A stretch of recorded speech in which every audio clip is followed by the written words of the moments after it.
अरे तर काही रडतात कशाला, तू पोरगी सुखरूप आली ना आपली. नाही, जो प्रकार होता तो बघून आपल्याला फारच वाईट वाटतं. काय करणार. पण काश्मीरी मुसलमान असून सुद्धा चांगले होते. त्यांच्याशी बोली तर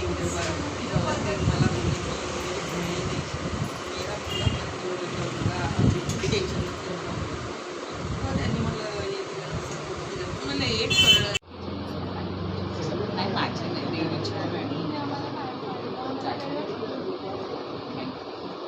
निघू. चला येते नंतर, काही नंतर येते. आता मुंबईला द्यायचं आहे. कल का निर्णय हुआ मालूम ना, मेरी मांग पूरी हुई.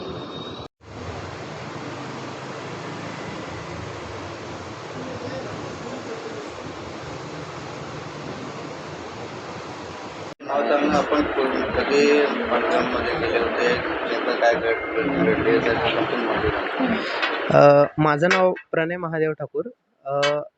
आम्ही 21 तारखेला पहलगामला गेलो होतो आणि 21 तारखेला ओव्हरनाईट स्टे तिथेच केलं. त्यानंतर 22 तारखेला मिनी स्वित्झर्लंड करून तिथे आम्ही गेलो होतो.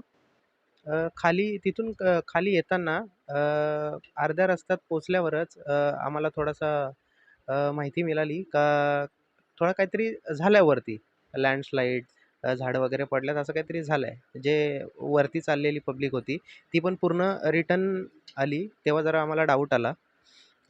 जेव्हा आम्ही रूमवर पोचलो तेव्हा आम्हाला ड्रायव्हरने येऊन सांगितलं की वरती अतिरेकी हल्ला झाला आहे. तेव्हा खरंच खूप भीतीचं माहोल होतं. ॲक्च्युली तेव्हा लगेच आम्ही बाहेर पण पडू शकत नव्हतो. आम्हाला असं वाटत होतं की आताच्या आता इथून निघावं आणि पहलगाम सोडून घरी यावं. पण सिच्युएशन बाहेर अशी होती की बाहेर निघू पण शकत नव्हतो.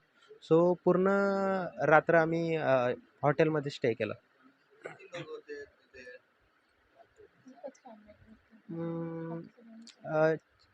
रूममध्ये फक्त एकच फॅमिली होती. बाकी ज्यांनी त्यांनी पटापट एकदम लगेचच चेक करून चेकआउट करून निघून गेले तिथून. पहलगाम त्या स्पॉटवर, ओके, त्या स्पॉटवर मला वाटतं 301 लोकं होती तिथे. नाही, काहीच सुरक्षा व्यवस्था काहीच नव्हती तिथे. एवढे पर्यटक असून सुद्धा तिथे काहीच व्यवस्था नव्हती. सुरक्षा व्यवस्था नव्हती. नाही नाही, कोणच नव्हतं तिथे.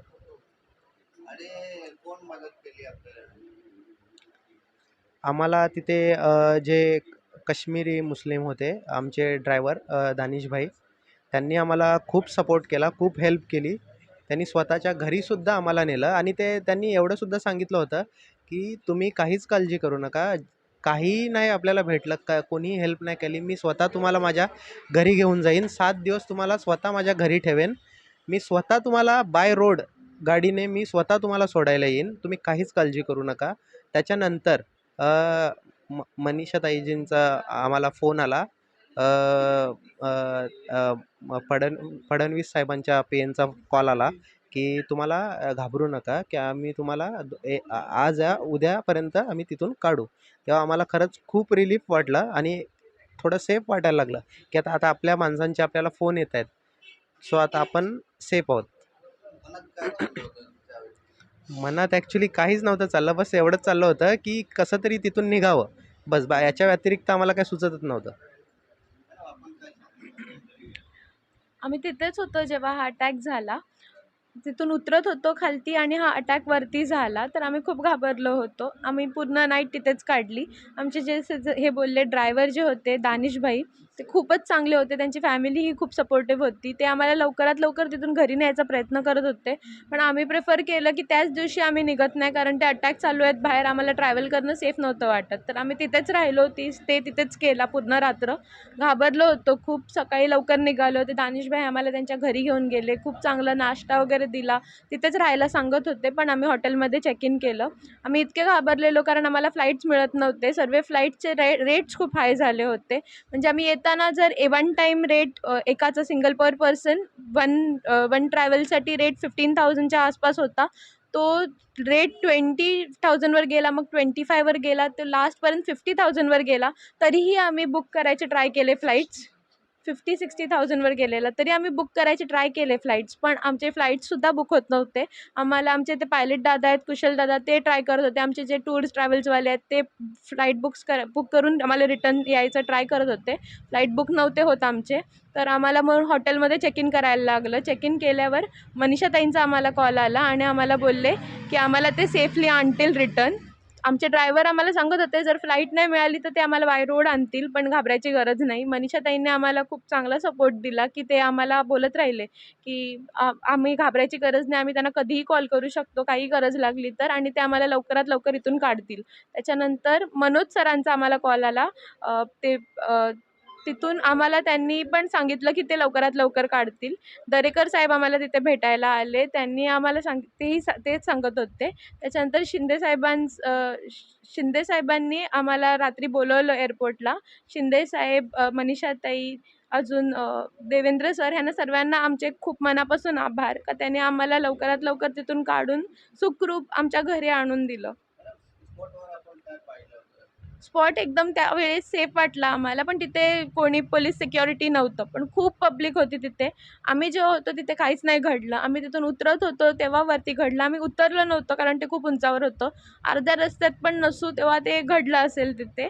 आणि तिथे म्हणजे खूप पब्लिक होती. आम्हाला खूप वाईट वाटत होतं की आम्ही जेव्हा उतरत होतो तेव्हा खूप छोटी छोटी मुलं वर चालली होती, तर त्यांच्यासोबत काही झालं नसावं, ते सर्व सुखरूप असावे, आणि त्यांच्यासोबत झालंय त्यांच्यासाठी खरंच खूप वाईट वाटतंय आम्हाला. व्हिडिओमध्ये पाहिलं की जायच्या वेळी गेट होतं, गेटवर काय चेकिंग वगैरे होतं का? चेकिंग काहीच नव्हतं. तिथे तिकीट्स होते.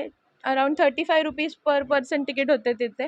ते तिकीट काढून फक्त एंट्री करायची होती. काही प्रकारची चेकिंग नव्हती तिथे. आम्हाला डायरेक्ट एंट्री दिली. आम्ही तिथे जाऊन म्हणजे खूप फोटोज काढले. खायला होतं तिथे. व्यवस्था काय नाही. काही नव्हती. सुरक्षा व्यवस्था काहीच नव्हती तिथे. चेकिंग काहीच नव्हतं. उंचावर होतं भरपूर. घोड्यांवर जायला लागत होतं. पण तिथे असं कुठेच सुरक्षा व्यवस्था दिसली नाही. जेव्हा आम्ही उतरत होतो तेव्हा मिलिटरी कारवरती चालल्या होत्या. स्थानिक लोकांची मदत भेटलं होतं का? स्थानिक लोकांनी लोकल गाईड, हो. ते लोकल गाईडमध्ये आम्हाला सर्व सपोर्ट करत होते, आणि आमचे जे ड्रायव्हर होते, काश्मीरी मुस्लिम होते तिथले दानिशभाई, त्यांनीच खूप आम्हाला मदत केली. त्यांनी आम्हाला व्यवस्थित हॉटेलवर पोहोचवलं, त्यांच्या घरी नेऊन नाश्ता दिला, मी जसं आधी सांगितलं, आणि एअरपोर्टपर्यंत शेवटपर्यंत त्यांनी आम्हाला पोहोचवलं, आणि एअरपोर्टवर पोहोचवून ते आमच्यासोबत थांबले होते जोपर्यंत आम्ही एअरपोर्टच्या आतमध्ये जात नाही. आम्ही एअरपोर्टच्या आतमध्ये गेलो तरी ते बाहेर थांबलेले, आणि आम्हाला सांगितलं जसं आमचे बोर्डिंग पासेस आम्हाला मिळतील तसे आम्ही त्यांना मेसेज करायचा, तेव्हा ते तिथून जातील. तर आमचे बोर्डिंग पासेस भेटल्यावर आम्ही त्यांना मेसेज केला. त्यांनी आम्हाला सेफ जर्नी मेसेज टाकला आणि ते तिथून निघाले. मनात काय चाललं होतं त्यावेळी? खूप घाबरलो होतो. कधी घरी येतो असं झालेलं. आमच्या घरच्यांचे व्हिडिओ कॉल येत होते आम्हाला. रडत होते. माझी मम्मी खूप रडत होती. माझे सासू खूप रडत होते. ते खूप घाबरले होते. तर आम्हालाही त्यांची खूप आठवण येत होती. आम्हाला असं झालेलं आम्ही कधी त्यांच्यापर्यंत पोहोचतो. आता कसं फील करतात? घरी आलो तर खूप रिलीफ वाटतोय की फायनली आम्ही मुंबईला आलो. फ्लाईटमध्ये बसलो तरी आम्हाला असं वाटत होतं की एकदाचे कधी पोहोचतो आम्ही. पोहोचलो, आमच्या फॅमिलीला बघितलं, आमच्या फॅमिलीला आम्ही तिथे जे नव्हते ते त्यांना इन्फॉर्म केलं की आम्ही पोहोचलो इथे. तेव्हा आम्हाला खूप बरं वाटलं. घरी आलो, खूप रिलीफ वाटतंय आता की आम्ही सेफली घरी आलोय. सर्व आभार मनीषाताईंना आम्ही देतोय की त्यांनी आम्हाला वेळेवर घरी आणलं. सांगायला कधी माहीत पडलं होतं की देशाचे लोक कधी आहे? मला काल तिच्या वडिलांचा मेसेज मिळाला. त्याच्यानंतर मी त्यांच्याकडनं आधार कार्ड आणि त्यांचा फोन नंबर सगळं मागून घेतलं. देवेंद्रजींना फोन केला.